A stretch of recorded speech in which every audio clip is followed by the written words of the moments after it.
Bonjour à tous, pendant un an je vais vous présenter un film par jour, soit 366 films dans l'année. Aujourd'hui on est au 105e film, Titanic.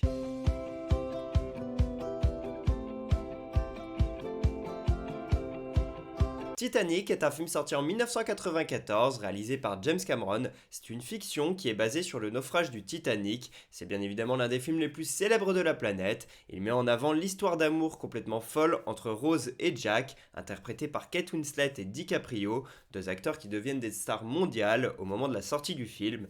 DiCaprio il avait déjà fait quelques films de qualité comme Roméo plus Juliette, Basketball Diaries ou encore Blessure secrète, mais ça devient une immense star grâce à ce film, et c'est pareil pour Kate Winslet qui avait notamment fait Hamlet, mais là avec Titanic elle passe un cap, et les deux acteurs, ils sont toujours liés avec un très grand lien d'amitié depuis toutes ces années. Ils ont notamment tourné Les Noces Rebelles en 2008, on en a déjà parlé dans ce concept, c'était autour du 14 février, et donc ces deux acteurs-là sont devenus d'immenses icônes, à seulement 22 et 23 ans à l'époque. Aujourd'hui, ils en ont 48 et 49. Malgré leurs deux performances d'acteurs absolument incroyables, ils n'ont pas obtenu de récompense aux Oscars. Pourtant, le film il a le record du nombre d'Oscars gagnés avec 11 statuettes remportées en 1994. Il y a Ben-Hur et le Seigneur des Anneaux, le Retour du Roi qui en ont obtenu autant. Les trois films sont à égalité. Céline Dion elle a bien sûr remporté la meilleure chanson pour My Heart Will Go On qui a fait vibrer des milliers de personnes. James Horner, lui, il a remporté l'Oscar de la musique dans sa globalité. Et puis, bien évidemment, James Cameron, il a obtenu l'Oscar de la meilleure réalisation. Et d'ailleurs, James Cameron, il était déjà très connu à l'époque. Il avait réalisé Terminator, True Lies notamment. Et puis, sa passion pour l'eau, on l'a vu dans ce film, puisqu'il a fait énormément de choses, énormément de recherches pour être le plus fidèle possible au Titanic. Il a notamment été voir l'épave en profondeur, à plus de 4000 mètres de profondeur justement. Et puis, petit à petit, on s'est rendu compte qu'il aimait réellement l'eau, avec le film Abyss ou encore Avatar, La Voix de l'eau. Et à ce jour, Titanic est le quatrième plus grand succès de l'histoire du box-office mondial, derrière Avatar, Avengers Endgame et Avatar 2, comme quoi James Cameron il est vraiment fort, il a réussi à caler 3 films dans le top 4 mondial, c'est absolument incroyable, et puis en France c'est le plus grand film de tous les temps, en tout cas en termes de box-office, puisqu'il a ramené plus de 20 millions de personnes dans les salles, c'est absolument extraordinaire.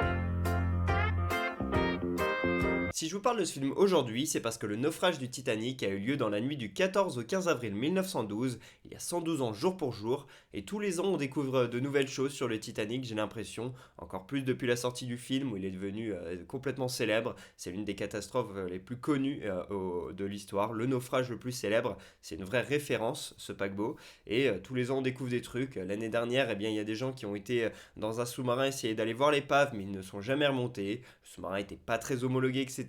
Mais bref, malheureusement pour eux, ils n'ont jamais revu la surface.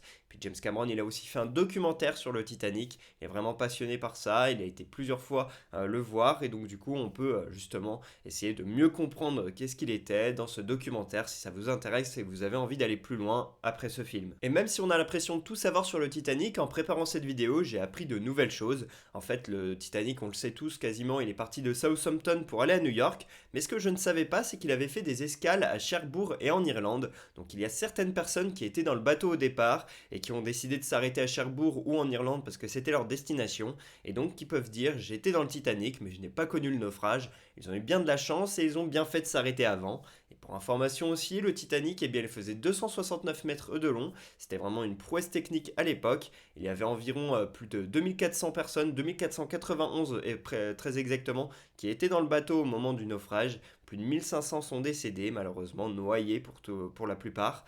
Et il y avait environ 900 personnes qui étaient de l'équipage, le reste étant des voyageurs de première, deuxième ou troisième classe, ça dépendait de leur niveau de vie. Avec plus de 1500 décès, ce naufrage est l'un des événements les plus meurtriers de l'histoire en temps de paix. Il faut savoir qu'on le sait très bien, il n'y avait pas assez de canaux de sauvetage par rapport au nombre de places qu'il y avait dans le paquebot. Il y avait donc presque 2500 personnes et seulement 1178 places dans les canaux de sauvetage. Et autant vous dire que si vous n'étiez pas sur un canot de sauvetage, il n'y avait aucune chance de survie, puisque l'eau, elle était à moins de degrés, en plein milieu de l'océan Atlantique. C'était vraiment gelé. Et puis le temps que les bateaux de sécurité, de secours arrivent, eh bien ça a été très long, puisqu'ils ne sont arrivés que plusieurs heures après dans la nuit. Ils ont pu récupérer les personnes qui étaient dans des canots de sauvetage, Et si vous n'étiez pas dessus, eh bien, vous n'aviez aucune chance de survivre.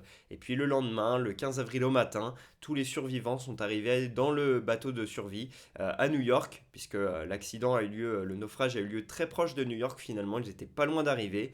Et donc quand ils sont arrivés à New York, les naufragés, il y avait des milliers de personnes, de journalistes notamment, qui les attendaient pour couvrir le fait divers le plus célèbre de l'histoire. Ce film, je l'ai vu 3 ou 4 fois environ, je pense. La dernière fois, c'était au moins il y a 4-5 ans. Ça fait quelques années que je ne l'ai pas vu. Et je me rappelle que la première fois que je l'ai vu, j'avais environ 12 ans. J'étais dans mon salon. Et de mémoire, c'est le premier film qui m'a fait pleurer. J'avais déjà dû pleurer dans des films d'animation, dans des dessins animés ou autres. Mais dans un vrai film avec de vrais acteurs, eh bien, je crois que c'est la première fois que je pleurais. Et c'est pour ça que pour moi, quand on me parle d'un film qui fait pleurer, et surtout quand j'étais jeune, quand on me posait cette question, quand j'étais enfant, eh bien, je répondais Titanic parce que c'était vraiment la référence du film qui fait pleurer.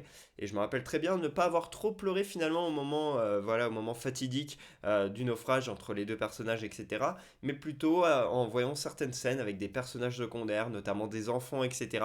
Et ça m'avait brisé le cœur. Et à chaque fois que je le revois, eh bien, je lâche quelques larmes, c'est évident pour moi, c'est automatique. Et c'est un film qui m'a beaucoup ému et personnellement j'ai l'impression d'avoir toujours connu ce film. Il fait partie des grands classiques dont on entend parler depuis des années. En plus, le sujet du Titanic, comme j'ai dit, il est souvent remis sur la table, donc on a toujours l'occasion de parler du Titanic. Et donc c'est un film que si vous ne l'avez pas vu, il faut le voir parce qu'en fait c'est l'un des plus grands classiques, peut-être le plus grand film de tous les temps, en termes de popularité et aussi de qualité. Alors, la plus grande histoire d'amour, ça c'est sûr.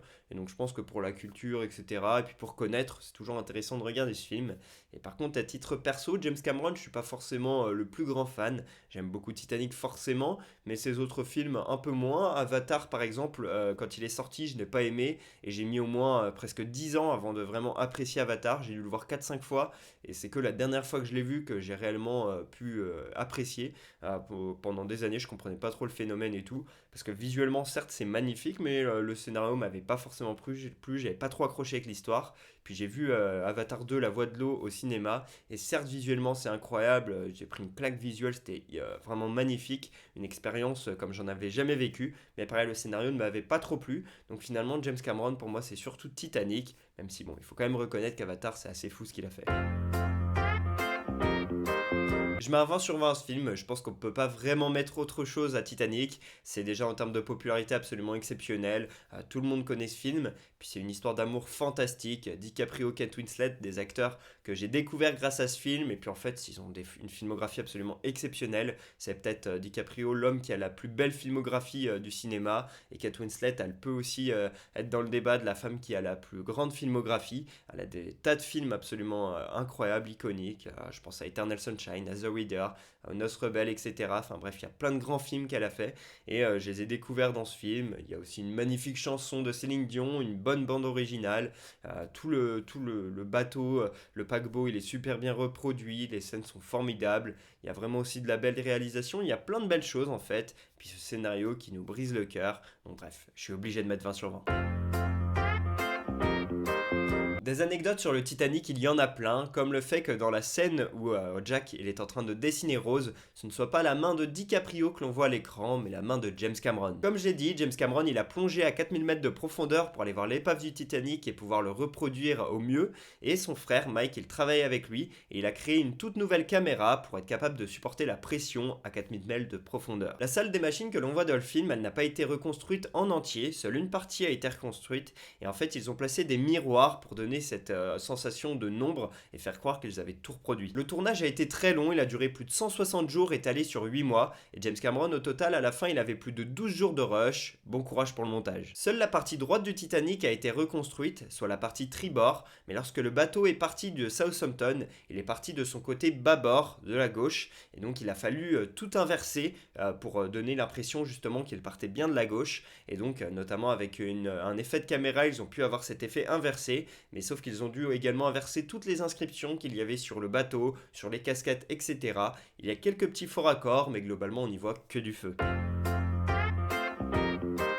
Voilà pour ce 105e épisode d'Un jour un film, j'espère que je vous ai donné envie de regarder Titanic. Pour ma part je vous dis à demain pour parler du 106e film de l'année, et pour que vous sachiez de quel film on va parler, un petit indice, Éboueur. Dites-moi en commentaire si vous savez de quel film on va parler, à demain.